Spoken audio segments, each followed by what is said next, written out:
So this thing's about to go on a healing bench. Initial kind of thoughts.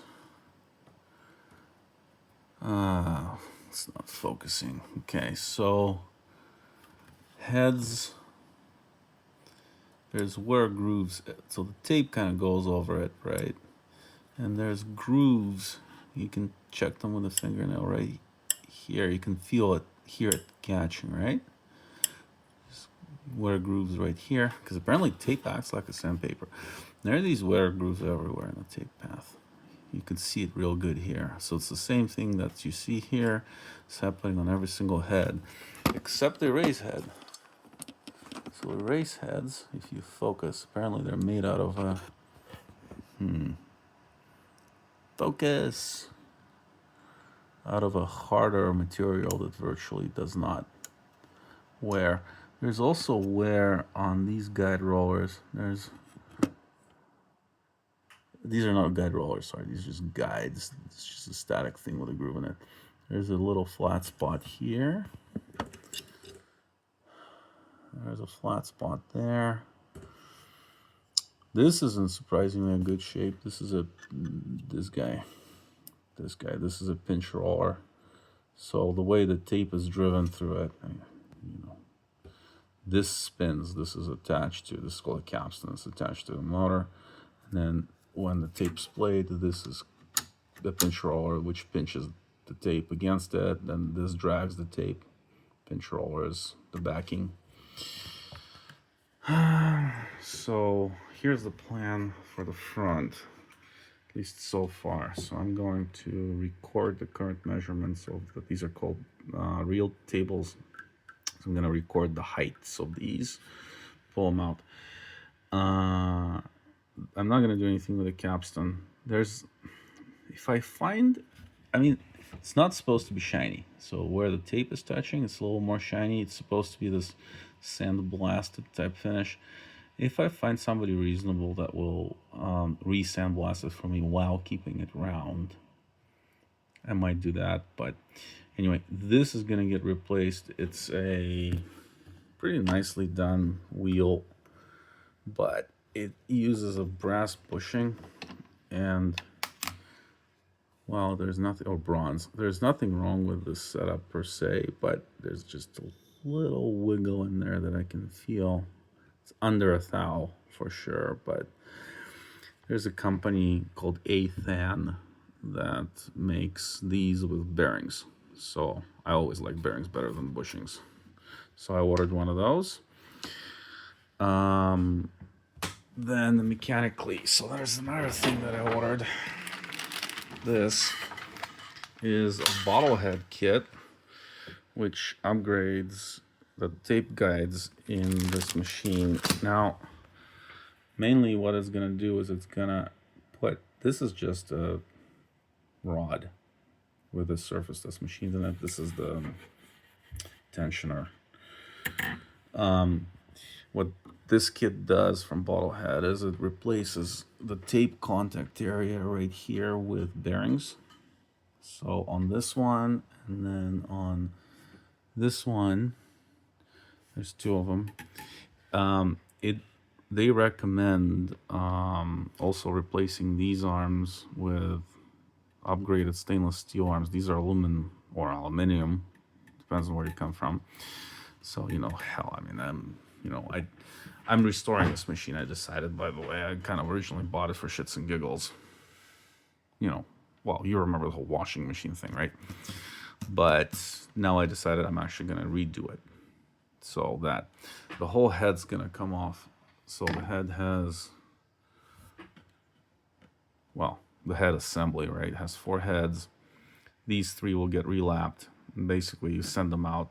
Well, I'm going to send them out to JFR Magnetics. God damn it. I'm like AV. My camera doesn't focus just like his. These are going to get relapped. So all the grooves are going to be gone. These guys, I'm going to send them out to the guy.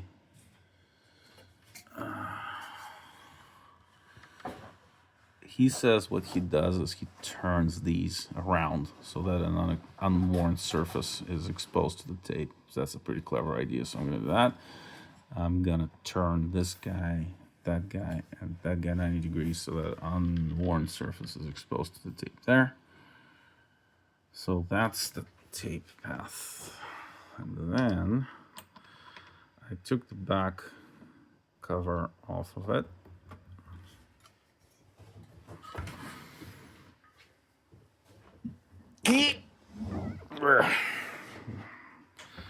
And so if you look, and this thing in the back, motor, so this is the supply reel, this is the one, I don't know, take up, I don't know how you call that. Two separate motors. So the bearings in this one are shot. I need 3 hands to show this, but right now it's braking. There's a brake in the back here. Basically, the way that thing works is this band gets pulled around this wheel, and it's just friction felt. So bearings are shot for sure. In this one, because when I spin it, I can just, that one's better. Still, I'll look at it. So bearings should be standard, no problem. And there's run caps. There's one down there. And it's exactly the same as this one. So these ones are funny. This board is attached to nothing but the cap. So if I'm changing, and it's an electrolytic cap from 19 whatever, however old this thing is. When I was fixing, side story, tangent. When I was fixing that guy, that's an Empire 498 turntable. I bought it on eBay, is like not working. Pardon the interruption, I got interrupted. So that's an Empire 498. I got it on eBay. Parts are not working because the guy said the motor was buzzing. So the buzzing motor was a combination of dust in the motor and an electrolytic run capacitor. And so here's a theory on the run capacitor. I have no idea, actually. This is just a guess, okay? Like, call me a moron. It's an AC motor. So a run capacitor, basically what it does is it like makes a fake second phase, if you will, right? So we have one phase electricity. So you get that. And what the run capacitor is doing is it's shifting it by 90 degrees, right? Capacitors phase shift by 90 degrees. So it's adding this extra second phase, if you will, to keep the motor going. Instead of going one pulse on the whole 180, it gets 2 pulses. I guess. Something like that.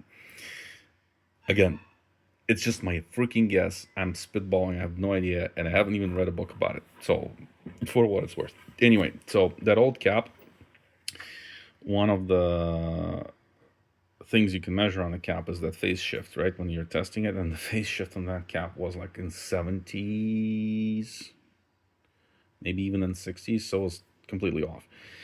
And on a new cap, it's like the ideal cap is 90. A real cap, because of the resistance involved in it, is more like, anyway, the new one was like 89.9. And I put it in, and all of the buzz disappeared. So this one is buzzing in exactly the same manner, although not as much, but I'm still starting to hear it. So I'm sure that run cap is buzzed, and it is a run cap because I looked at the schematic, it is. And that one's a run cap. Anyway, so that's a very long tangent explaining why I am thinking about replacing this one and this one. I'll pull them out, I'll put them on the tester, we'll see, but I'm pretty damn sure that they're buzzed. Here's the problem, right? So it's a can cap of a specific form factor that's over here in the ring, and the board is hooked up to it on the top, and it's just hooked up by the tabs of the cap. So what I'm thinking is, on this one, is option A is get the cap of exactly the same capacitance and dimensions if I can. Plan B is there is a technique where you take the can, open it up, pull the guts out and replace the guts with like a modern, much smaller electrolytics, because these are, I think, what is this? This is, if I remember right, this is like a 5 micro cap. So like the real, and it's negligible voltage. Like maybe 100, this is 250 volts, whatever. It's not a 500 volt tube cap.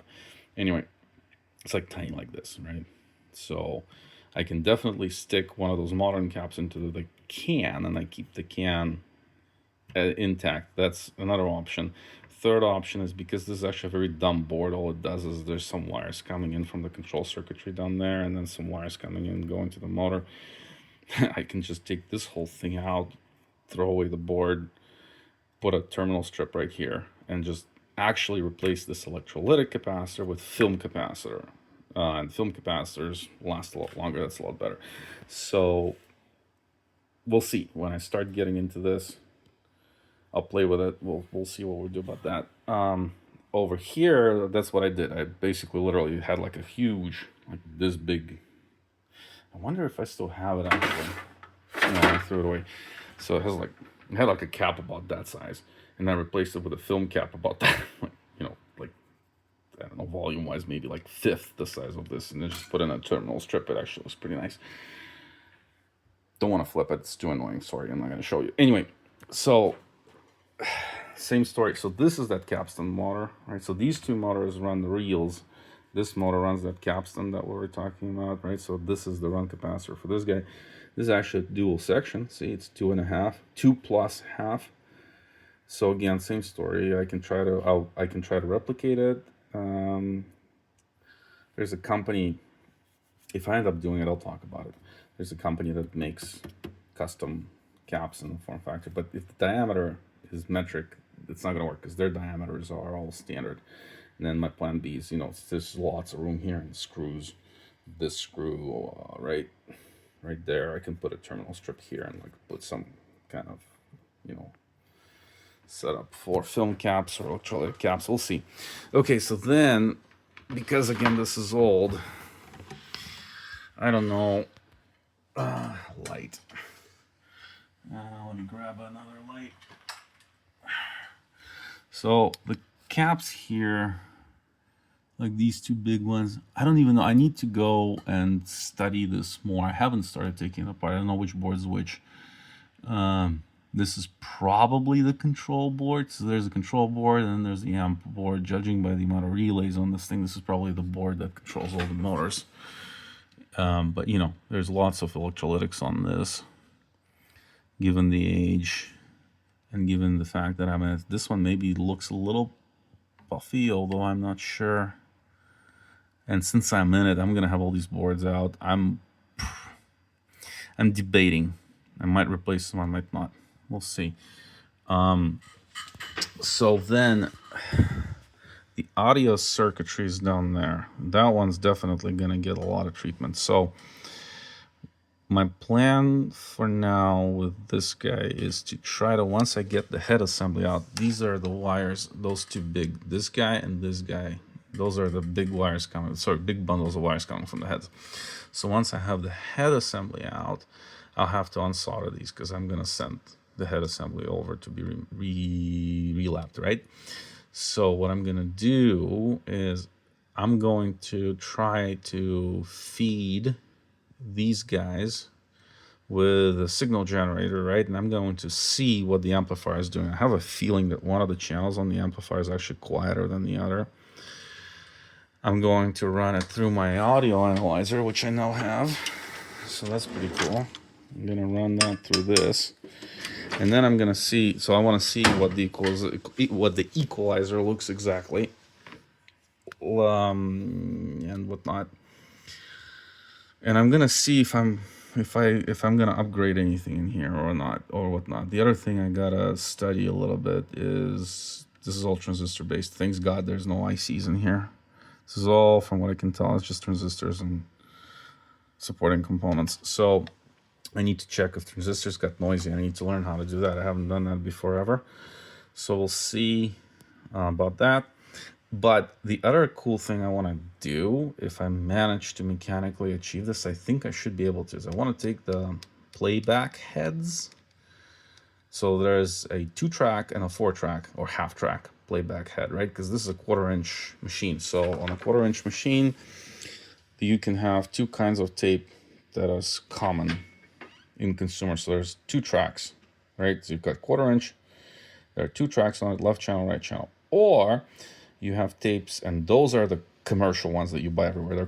They're 4 tracks, right? So it's called 4-track, and they have 2 sides to them, right? And essentially, let's see if I can move the right fingers. So when it's track 1 and 3 that gets played, then you flip the tape over, and it's the other 2 tracks that are played, right? So you get double the length of recording for one tape.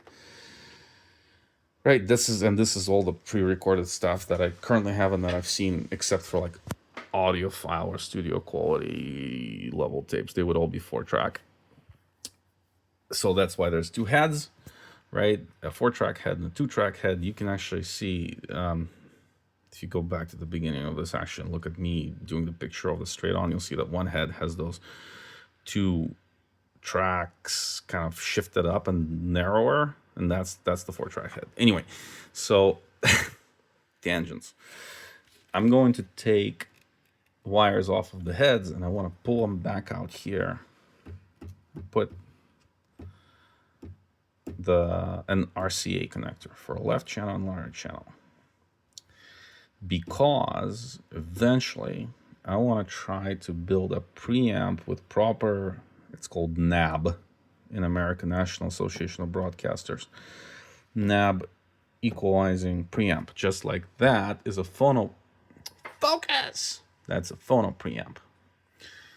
It literally takes the signal off of my cartridge. My cartridge is just wire, and that wire way over there in the back that's coming off my cartridge. There's no audio circuitry in this guy except for the cartridge and the wire that goes. This guy's a high gain preamp. Those of you that do vinyl know that vinyl is recorded equalized, meaning that it's not flat. So you have to equalize it the other way to hear it properly. Otherwise, let me try to remember. I think, what is it? Bass is, oh God, I think bass is recorded with lower level than it should be, and highs are recorded with higher level than they should be, right? So the recording curve looks like this, and so the playback curve should look like this. Yeah, that's right. Playback curve should look like this, and so that preamp is basically nothing but a high gain preamp with a couple of, with an RCR filter to re-equalize everything back into the flat line. And in phono world, it's called RIA, right? Record Industry Association of America standard, and they have standard corner frequencies on that filter, standard corner frequencies on the line, right? So it's the same thing here.